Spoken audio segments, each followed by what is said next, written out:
Did you know you can create a responsive navbar with just HTML and CSS? Yeah, just HTML and CSS.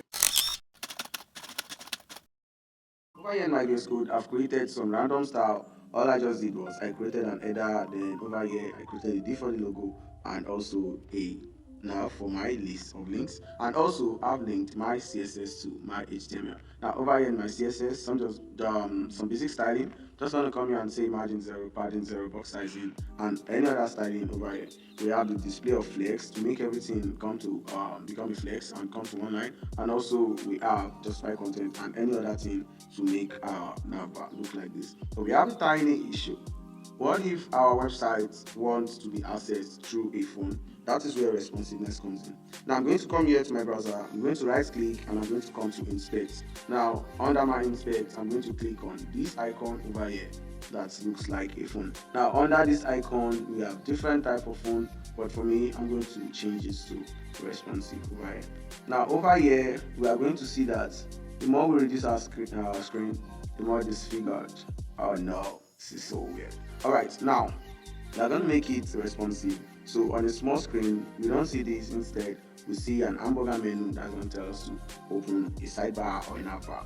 I'm going to use a sidebar. Alright, so let's start and let's get started.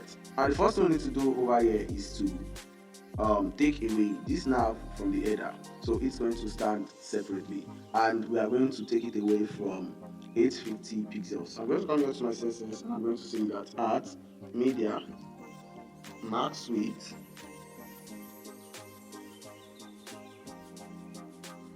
whenever my screen gets to 850 pixels, then I want to run everything that's inside it. Now what's the first thing we need to do? We need to take away this nav from our header.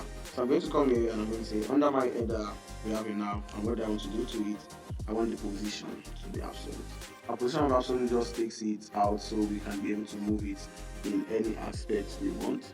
So over here I said header nav position of absolute. Now with our position of absolute, if I reduce to a screen that is 850 and below, we are going to see something like this. Now over here I can move it, but before I move it, I want it to have a background color just as same as the header. So wherever I move it, I'm going to know how I move. Now for me to move it, I can move it from the top. I can say I want the space from the top to be something like 40 pixel or 50 pixel. Let's use 60 pixels. Yeah, that's too much.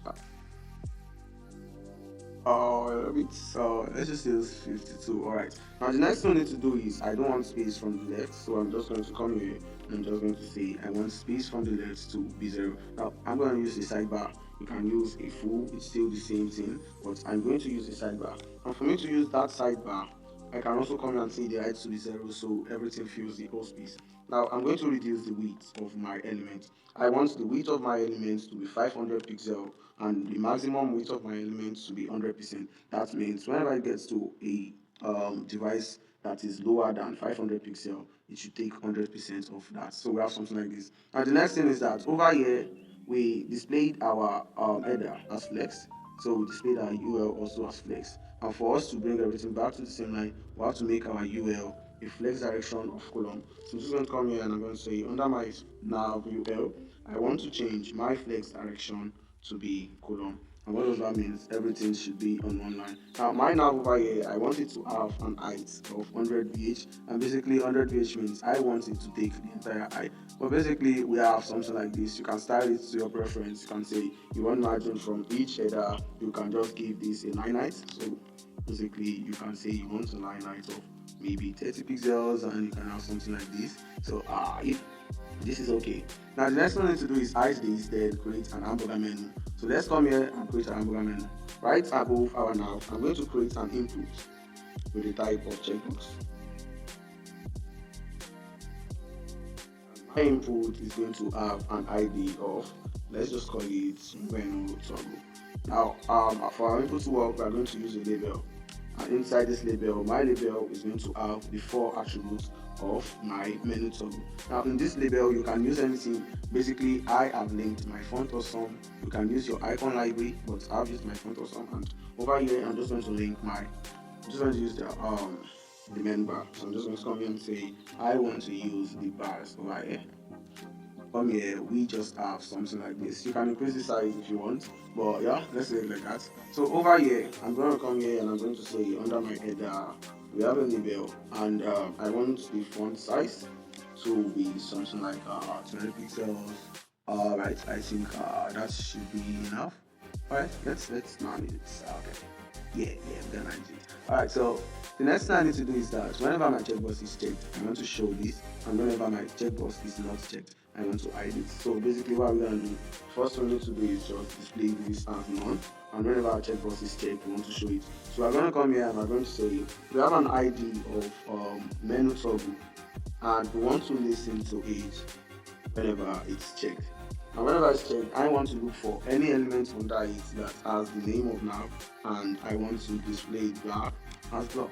Now basically we don't have anything over here, and if I click on this, we're going to see, because basically my checkbox is checked, and if I come back here, my checkbox is unchecked. Now this look awkward. I want something that slides in. Yeah, people love fancy animations and stuff like that. So I'm going to come here, instead of me using my display, I'm going to give it a transition. So anything I'm doing is going to take this timing function. Now here I'm just going to say I want to transform it.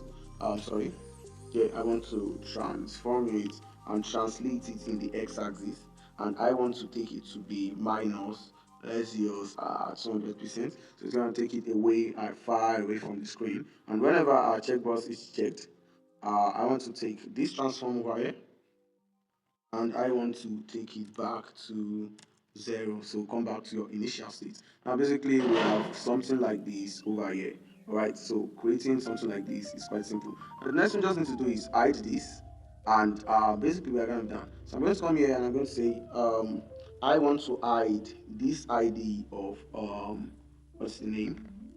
Menu toggle. So I'm going to come here and I'm going to say I want to hide menu toggle display of none, to be awkward for them to see something like that. So now we have something like this, and behind the scene our checkbox is being checked. Now one last thing, I also want to hide this my menu bar on the big screen, then on the small screen I want to show it. So I'm just going to come here and match the two stylings together. Come here and say comma, I also want to hide this. Now in my small screen this, I want to show only this. So I'm just going to say display block. Now we have something like this, then on the small screen we have something like this. This is basically how to create a responsive navbar with HTML and CSS. You can dive more, you can try it, give it more hands, reduce the width, increase the height and everything, but this is how to create HTML and CSS responsive navbar.